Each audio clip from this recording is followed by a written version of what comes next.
আজ আমি যে রান্নাটা করছি সেটা কমলা লেবু দিয়ে একটা মাছের প্রিপারেশন। এর মধ্যে আমি কমলা লেবু দুভাবে দেব, একটা কোয়া হিসাবে দেব আর একটা কমলা লেবুর রস ব্যবহার করব। এটা বহু পুরনো দিনের একটা রান্না, নতুন রান্না কিছু এটা নয়। এই রান্নাটা মাছের রান্না, সর্ষের তেলেই করছি, তাই মাছগুলোকে ভালো করে ধুয়ে নুন হলুদ মাখিয়ে নিয়েছি। আমি এটা কাতলা মাছ দিয়ে করছি, বাট এটা কই মাছ, রুই মাছ, যদি কাতলা না পাও তাহলে রুই মাছ দিয়েও এই রান্নাটা করতে পারো। কই মাছ দিয়েও এই রান্নাটা খুবই ভালো হয় খেতে।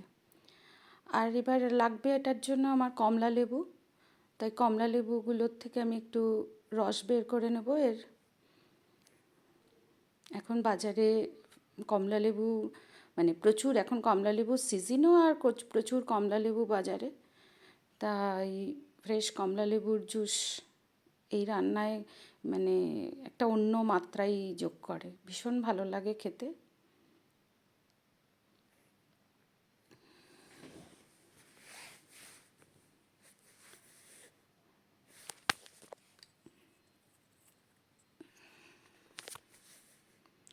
এদিকে মাছগুলোকে আমি উল্টে পাল্টে সবগুলো মাছই ভালো করে ভেজে নেব।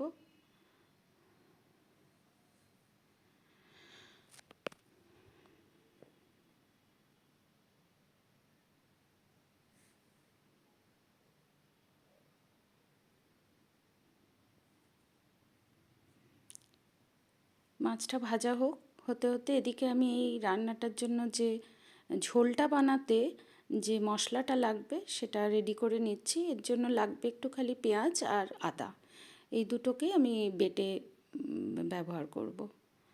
তার জন্য আমি আজকে রান্না করছি, আমি যে মাছ 8 পিস মতো নিয়েছি, তার জন্য আমার এইরকম সাইজে দুটো পেঁয়াজ লাগবে আর এই আদাটুকু লাগবে। এগুলোকে কেটে এটা মিক্সিতে একটু বেটে নেব।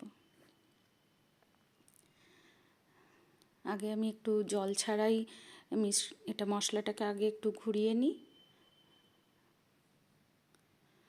মাছগুলো আমার সব কড়াই ভালো করে ভাজা হয়ে গেছে। এবার ওই মাছ ভাজার তেলেই আমি ফোড়ন দিচ্ছি, তেজপাতা, দারচিনি আর ছোটো এলাচ দিলাম কয়েকটা।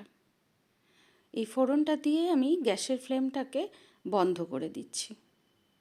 কেন দিচ্ছি সেটা আমি বলছি। এবার একটু জল দিয়ে এটাকে ফাইন পেস্ট করে নেব।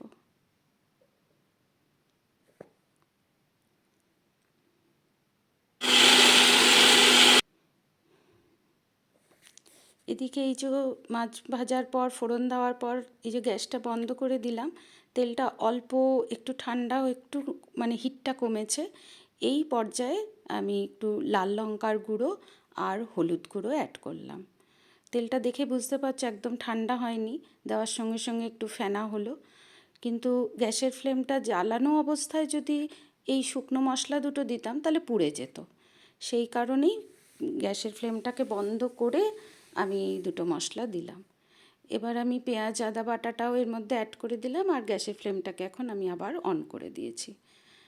আর আগে কেন আমি এই দুটো মশলাকে দিলাম, গুঁড়ো মশলা, লঙ্কা গুঁড়ো আর হলুদ গুঁড়ো, সেটা হচ্ছে এই দুটো আগে দেওয়াতে ঝোলের রঙটা খুব সুন্দর হবে, এই রান্নায় যে রঙটা হবে ভীষণ সুন্দর কালারটা আসবে। সেই জন্য আমি এইভাবে লঙ্কা আর হলুদ গুঁড়োটাকে তেলের মধ্যে আগে দিয়ে নিলাম।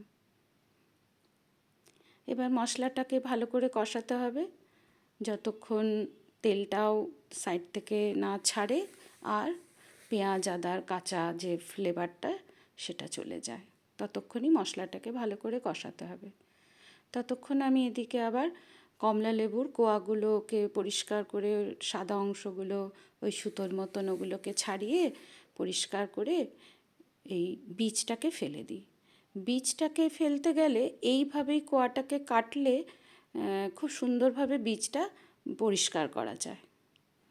তাই এইভাবে আমি বেশ কিছু কোয়া আমি এইভাবে রেডি করে নিচ্ছি। এই একটা গোটা কমলা লেবুর যতগুলো মোটামুটি কোয়া বেরোবে 10-12টা সব কটাই আমি দেব। মশলাটা কষে আসছে, এবার নুন দিচ্ছি। এই ধরনের পুরনো দিনের রান্নাগুলো আজকে আমরা খাওয়ার জন্য রেস্টুরেন্টে গিয়ে খুঁজি, অথচ সেগুলোই বাড়িতে কত সহজে সুন্দরভাবে করে পরিবারের লোককে যদি খাওয়ানো যায় কত ভালো লাগে না। এই শীতের দুপুরে যে কোনো ছুটির দিনে বেশ গরম ভাতের সাথে এরকম একটা পদ আমার তো মনে হয় দারুণ লাগে।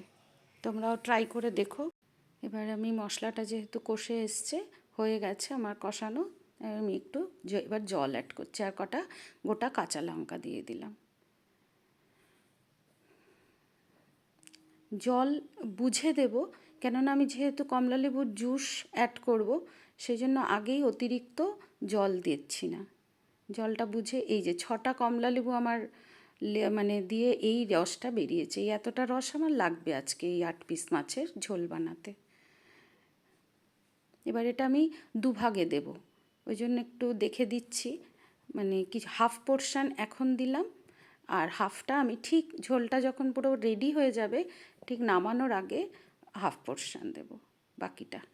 অল্প একটু চিনি অ্যাড করলাম, কারণ এই রান্নাটার টেস্টটা হবে একটু হালকা টক হালকা মিষ্টি এরকম।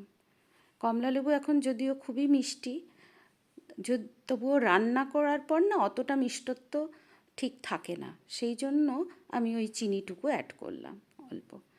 আর টক যদি মনে হয় না একটুও টক ভাব লাগছে না, তাহলে অল্প একটু পাতিলেবুর রস অ্যাড করতে পারো, আমার লাগেনি অ্যাড করতে। এবার কোয়াগুলোকেও দিয়ে দিলাম সবকটা, দিয়ে এবার ঝোলটা যেই ফুটে যাবে ঠিক নামানোর আগে আমি বাকি যে কমলালেবুর রসটা রয়েছে সেটাকে অ্যাড করে আমি নামিয়ে দেব। কারণ কমলালেবুর রস দিয়ে অতিরিক্ত বেশি ফোটালে মানে একটা তিতকুটে ভাব হতে পারে, সেই জন্য এইভাবে কমলালেবুর রসটাকে এইভাবে অ্যাড করা। হয়ে গেছে রান্নাটা আমার।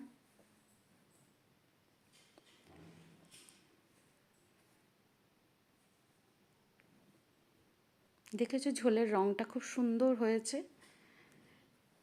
ভীষণ ভালো লাগে এটা খেতে গরম ভাতের সাথে, মানে একদম অন্য ধরনের একটা মাছের প্রিপারেশান। যদিও এটা বললাম বহু পুরনো দিনেরই রান্না, মানে এগুলো এখন হারিয়ে যাওয়া রান্নার মধ্যেই পড়ে প্রায়, বা করো। আশা করি এই রান্নাটা তোমাদের সবার খুব ভালো লাগবে। মানে কমলা লেবু দিয়ে এত সুন্দর একটা মাছের রেসিপি বানিও, আমাকে জানিও।